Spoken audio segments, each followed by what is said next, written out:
नमस्कार।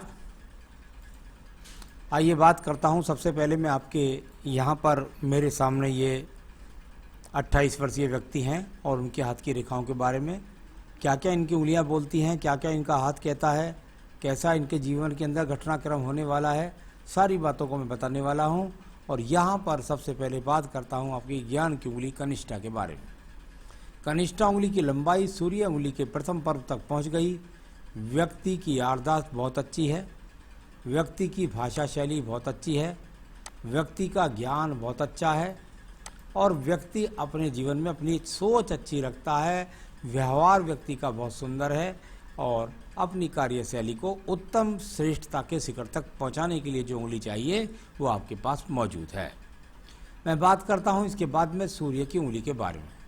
सूर्य की उंगली जहां पर यदि मैं देखता हूं थोड़ा सा गैप आ गया उंगली के बीच में, यानी आने वाले समय में आपके जीवन में या आपका व्यापार हो चाहे आपकी नौकरी हो, उसमें आप अपने माता पिता की सेवा इसलिए नहीं कर पाएंगे, या तो व्यस्तता के कारण या फिर नौकरी दूर स्थान में करने के कारण।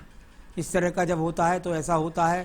साथ ही साथ आपके प्रथम पर्व पर किसी प्रकार से रोगों का कोई संकेत नहीं, किसी प्रकार के एक्सीडेंट का कोई योग नहीं, किसी प्रकार के चश्मे का कोई योग नहीं, यहाँ कुल मिलाकर आंखों का रोग नहीं। यहाँ पर व्यवहार में किसी प्रकार का एग्रेशन नहीं, किसी प्रकार से क्रोध अति तेजी के साथ नहीं करने वाले व्यक्ति हैं और अपने आप में राज्य सरकार से लाभ प्राप्त करने के संकेत यहाँ पर दिखाई दिए। अब बात करता हूँ मैं शनि की उंगली के बारे में। शनि की उंगली स्थायी रूप से आपके जीवन के अंदर क्या प्रवेश कर चुका है, कोई रोग बिल्कुल दिखलाई नहीं देता। हाँ, ये मैं जरूर कह सकता हूँ कि व्यवहारिक पर जो सेकंड है उस पर ज़्यादा खड़ी हुई रेखा ना होना व्यक्ति के जीवन के अंदर, यहाँ पर मुझे आपके हाथ से ऐसा दिखलाई नहीं पड़ता कि बहुत ज़्यादा कहीं कर्ज के योग दिखाई पड़े। तो कुल मिलाकर यहाँ पर किसी प्रकार से आपका स्वयं का कमाया हुआ धन डूबने के योग भी नहीं, और जहाँ तक आप प्रयास करें और धन को आगमन प्राप्त करना चाहें तो ऐसा करके आप स्वयं से उत्पन्न कर सकते हैं धन। तो शनि कुल मिलाकर ठीक है। यहाँ पर बात करता हूँ मैं बृहस्पति की उंगली के बारे में। बृहस्पति की उंगली ज्ञान की उंगली और तीनों के तीनों परीक्ष मजबूत, यानी कुल मिलाकर पाचन तंत्र मजबूत, कुल मिलाकर के संतान का सुख सहयोग भी, पत्नी भी जीवन के अंदर पूर्ण सुख सहयोगी, आपका हाथ पटाने वाली, आपके साथ कंधे से कंधा बढ़ाकर आगे चलने वाली मिलेगी। चलिए मैं बात करता हूँ इसके बाद में आपके बुध पर्व के बारे में। बुध का पर्व आपके जीवन में बताता है आपकी बौद्धिक श्रेष्ठता के लिए। अभी मैं बौद्धिक श्रेष्ठता के लिए देखता हूं तो ये अपने आप में रेखाएं ठीक हैं, एक दूसरे पर मिलकर भी नहीं चढ़ती हैं, यानी व्यक्ति का 2-3 भाषाओं पर नियंत्रण भी है और बुद्धिमान भी है। कनिष्ठा उंगली भी अच्छी है, पर्वत भी सम है, यानी निश्चित रूप से बस आपको स्थायी काम करने की जरूरत है, बाकी सब कुछ श्रेष्ठता इस हाथ के अंदर मौजूद है।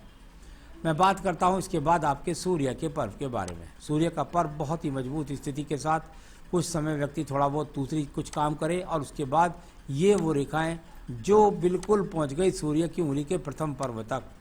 वैसे व्यक्ति को अपने जीवन के अंदर बहुत मेहनत करनी चाहिए राज्य सरकार की नौकरी को प्राप्त करने के लिए। अगर व्यक्ति बिल्कुल प्रयास करे, ईमानदारी से प्रयास करे, तो निश्चित रूप से सरकारी नौकरी, सरकारी टेंडर्स से लाभ व्यक्ति को प्राप्त होंगे। ये निश्चित हाथ में बनी हुई पक्की रेखा के रूप में यहाँ रेखाएं मौजूद हैं। तो आपको करनी है, मेहनत करिए और श्रेष्ठता की आपके पास बुद्धि की रेखा भी बहुत मजबूत है। यहाँ भी इसको विद्या रेखा बोलते हैं, ये भी बहुत मजबूत है। तो कुल मिलाकर कनिष्ठा मजबूत, पर्व बुध मजबूत, सूर्य पर्व मजबूत, नौकरी के लिए बहुत प्रयास करना चाहिए, मिल जाएगी। आइए बात करते हैं यहाँ पर आपके यहाँ शनि पर्व के बारे में। शनि का पर्व और उस पर बहुत सारी हल्की और मध्यम रेखाओं का यहाँ पर विस्तार दिखलाई देता है।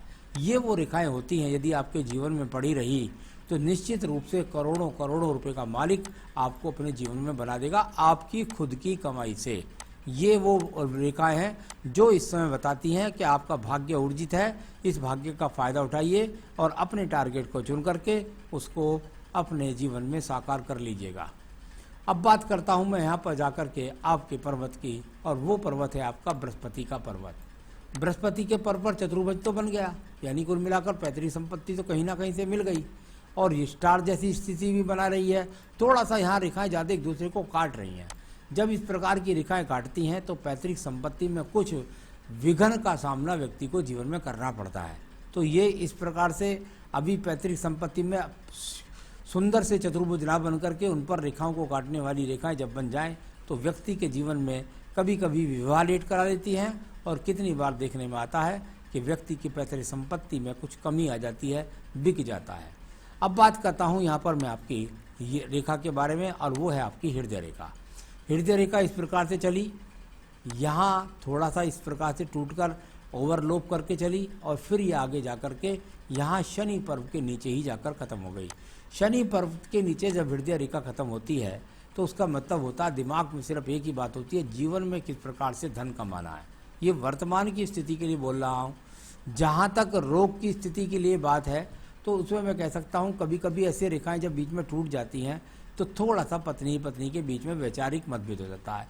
अभी उस उम्र तक पहुँचे नहीं है, कई बार उस उम्र में जाकर के मन के अंदर कोई बहुत बड़ी पीड़ा होती है, और वो पीड़ा कभी कभी ऐसा भी हो सकता है कि कोई घटनाक्रम ऐसा हो जाए परिवार में जिससे व्यक्ति के मन को दुख पहुँचे। तो वो चीज़ वो लगभग बन रही है यहाँ पर 36-37वें वर्ष में। तो अभी उसकी बात नहीं कर रहा है, यहाँ मंगल निम्न पर्व के बारे में बात कर लेते हैं। कर्म रूपी निम्न मंगल पर्व की रेखाएं जब जब व्यक्ति के हाथ के अंदर रह जाती हैं तो ये अच्छी रेखाओं के रूप में मानी जाती हैं। यानी अंदर रह जाएं या आयु रेखा के तो ये अच्छी इसलिए कि ऊर्जा देती हैं, एनर्जी देती हैं, व्यक्ति में काम करने की इच्छा होती है, व्यक्ति काम करके स्वयं को सिद्ध कर लेता है। तो कुछ रेखाएं आगे काटती हैं तो वो बुद्धि रेखा को काटती हैं, थोड़ा सा आयु रेखा को काटती हैं, तो उससे क्या होता है उस समय थोड़ा सा व्यक्ति का मन बेचैन हो जाता है, और कुल मिलाकर अपने जीवन में ऐसा समझ लीजिए थोड़ा सा उतार चढ़ाव का सामना करता है। तो इस तरह से यहाँ कुल मिलाकर जो मंगल रेखाएं हैं वो अच्छी रेखा हैं, ऊर्जात्मक रेखाएं हैं। मेहनत करिए, अपने टारगेट को प्राप्त करिए। बात करता हूँ मैं आपकी यहाँ पर बुद्धि रेखा के बारे में। मैंने हमेशा कहा जब बिल्कुल बुद्धि रेखा इस प्रकार से हो कि एकदम आपको शुरू में थोड़ी सी ढलवा और उसके बाद एकदम स्ट्रेट हो जाए, इसका कारण क्या होता है। देखिए, मंगल से मंगल को बुद्धि रेखा पहुँचे तो व्यक्ति साहस के द्वारा अपने जीवन की को सिद्ध कर देता है, एक बात। दूसरी बात, बुद्धि रेखा स्ट्रेट हो, ज़्यादा टेढ़ा मेढ़ा नहीं सोचता, एकदम सीधा सच्चा सोचता है और सीधा सच्चा करता है और जीवन में तरक्की को प्राप्त कर लेता है। ऐसी बुद्धि रेखा श्रेष्ठता की प्रतीक होती है। इस बुद्धि रेखा का उपयोग कीजिए, अपने जीवन में श्रेष्ठ व्यक्ति साबित करिए। तो अच्छे संकेत मंगल को जा रही है, तो यानी कि नौकरी के यहाँ भी चांस दिखाई दिए। कुल मिलाकर द्वितीय मंगल पर्वत पर जहाँ पर झगड़े झंझट मुकदमों को जाना जाता है, आपके हालांकि सवाल हैं, उन सवालों का जवाब भी मैं आपको दूंगा दोनों की तरफ देख करके। हस्तरेखा में यहाँ पर मुझे कोई ऐसा दिखाई नहीं देता कि आपके द्वारा किसी प्रकार का कोई मुकदमा कोर्ट कचहरी है, यहाँ पर आपने ऐसा कोई कर्म किया हो जिससे आपको कोर्ट कचहरी का सामना करना पड़े, ऐसी रेखा मुझको यहाँ पर दिखाई नहीं देती। अब बात करते हैं इसके बाद में हम आपके चंद्र पर्वत के बारे में। चंद्र पर्वत व्यक्ति के जीवन के अंदर मानसिक स्थिति मजबूत, यात्राएं, हाँ तैयार हो जाइए, कुछ ये रेखा लंबी होती जा रही है, आगे भाग्य रेखा में जुड़ गई तो निश्चित रूप से आपको अपने भाग्य बनाने के लिए दूर स्थानों पर जाना पड़ेगा, और भी आगे चली गई तो विदेश तक जाना पड़ेगा। तो कुल मिलाकर ये संबंध तो यहाँ शुक्र पर्व से निकल करके चंद्र पर्वत की रेखा का भी है, यानी आने वाले समय में दूर स्थानों से जुड़ करके शुक्र पर्व यानी संसाधन तो आप बनाने वाले हैं। तो यहाँ इस प्रकार से रेखाएं जो शुक्र पर्व से बुध पर्वत को दिख रही हैं, धर्म बनाना चाहते हैं, अच्छी बात है। यहाँ पर बात करते हैं बुध रेखाओं के बारे में। बुध रेखा शुक्र से बुध पर्वत की तरफ जाती है, संसाधन बनाना चाहते हैं। व्यवसाय के लिए कहीं भी मुझे मजबूत रेखाएं इनको मैं नहीं बोल सकता, सिर्फ योजनात्मक रेखाएं हैं, और योजनात्मक रेखाएं अभी सिर्फ योजनाओं में ही सीमित हैं, और किसी भी प्रकार से इनका लाभ आपको व्यवसाय से मुझे दिखलाई नहीं पड़ता। बात कर लेता हूँ आपकी भाग्य रेखा के बारे में। भाग्य रेखा यहाँ पर थोड़ी सी है, इसमें से अगर देखता हूँ तो कहीं ना कहीं हल्की सी इस रेखा का थोड़ा प्रयास दिखता है, लेकिन अभी मुझे नहीं लगता कि ये अगर आपकी भाग्य रेखा से मिल जाए आपके जीवन में तो जो परिवार का व्यवसाय होता है उसको व्यक्ति चलाए तो स्वयं से अच्छा है।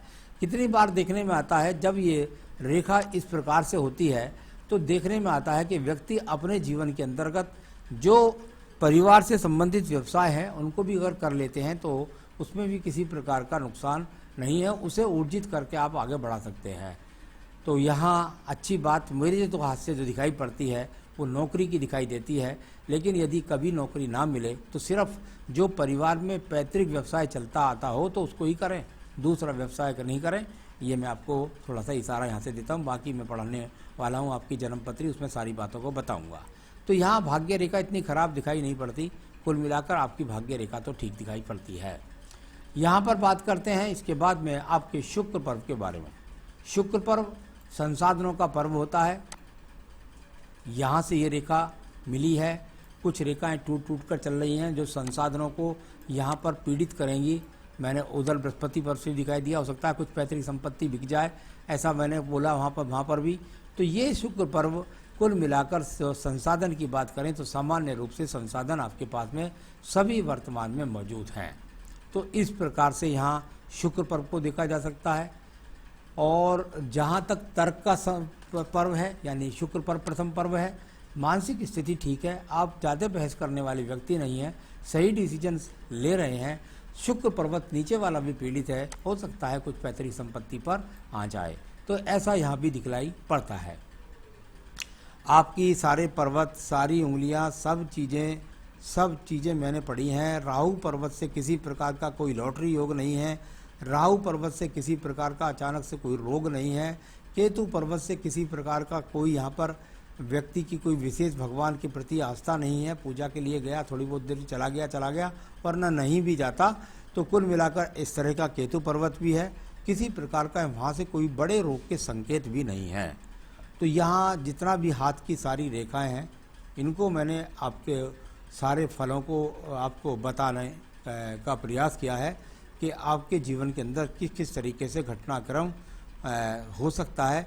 और उसमें सवालों के लिए आपने जो सवाल मुझसे पूछे हैं उसको मैं आपकी जन्मपत्री बोलते समय और पूरी तरीके से क्लियर कर दूंगा। जितना मुझे हस्तरेखा में वर्तमान में दिखाई दिया वो मैंने बताया।